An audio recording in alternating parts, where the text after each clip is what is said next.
ഇന്ന് കൊട്ടാരക്കര ഗണപതി അമ്പലത്തിലെ ഉത്സവം തീരുന്ന ദിവസമായിരുന്നു കേട്ടോ. രാവിലെ പോകണമെന്ന് വിചാരിച്ച് പറ്റിയില്ല. അങ്ങനെ ഞാനും തുമ്പൂസോടെ വൈകുന്നേരം പോയി. ഭയങ്കര തിരക്കായിരുന്നു കേട്ടോ അമ്പലത്തിൽ.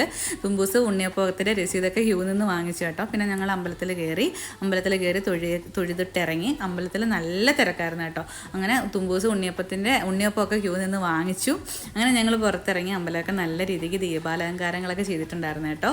അങ്ങനെ ചുറ്റമ്പലത്തിലെല്ലാം നടന്ന് തൊഴുതു. അതിനുശേഷം നമ്മൾ ലൈറ്റ് സെറ്റിങ്സ് ഒക്കെ കാണാനായിട്ട് അമ്പലക്കുളത്തിനടുത്തോട്ട് പോയിട്ട് നല്ല രീതിക്ക് അമ്പലക്കുളത്തിന് ചുറ്റും നല്ല രീതിക്കൊക്കെ അലങ്കരിച്ചിട്ടുണ്ടായിരുന്നു കേട്ടോ. ഒരുപാട് ഭംഗിയുണ്ടായിരുന്നു. ഒരുപാട് ആൾക്കാർ അവിടെ നിന്ന് ഫോട്ടോസൊക്കെ എടുക്കുന്നുണ്ടായിരുന്നു. ഞങ്ങളും എടുത്തു. അവിടെ കുറേ ഫോട്ടോസും വീഡിയോസൊക്കെ ഞങ്ങളും അവിടെ നിന്ന് എടുത്തു. അമ്പലത്തിൻ്റെ സ്റ്റേജിൽ പ്രോഗ്രാമൊക്കെ നടക്കുന്നുണ്ടായിരുന്നു. കണ്ടു ഭയങ്കര തിരക്കാണ്. ഞങ്ങൾ പെട്ടെന്ന് തന്നെ അവിടെ നിന്ന് ഇറങ്ങി. വരുന്ന വഴിക്ക് ഇതുപോലെ മുല്ലമൊട്ടും ചെമ്മന്തിയൊക്കെ വിൽക്കുന്നുണ്ടായിരുന്നു. അതും കുറച്ച് വാങ്ങിച്ച് ഞങ്ങൾ വരുന്ന വഴിക്ക് ഇതുപോലെ കെട്ടുകാഴ്ചയുടെ ഘോഷയാത്രയൊക്കെ നടക്കുന്നുണ്ടായിരുന്നു കേട്ടോ. അതും കണ്ടു. അങ്ങനെ കുറച്ച് നേരം അതെല്ലാം കണ്ടുകൊണ്ട് നിന്നിട്ട് ഞങ്ങൾ പെട്ടെന്ന് ഇങ്ങ് പോരുന്നു കേട്ടോ. മഴയുണ്ടായിരുന്നു.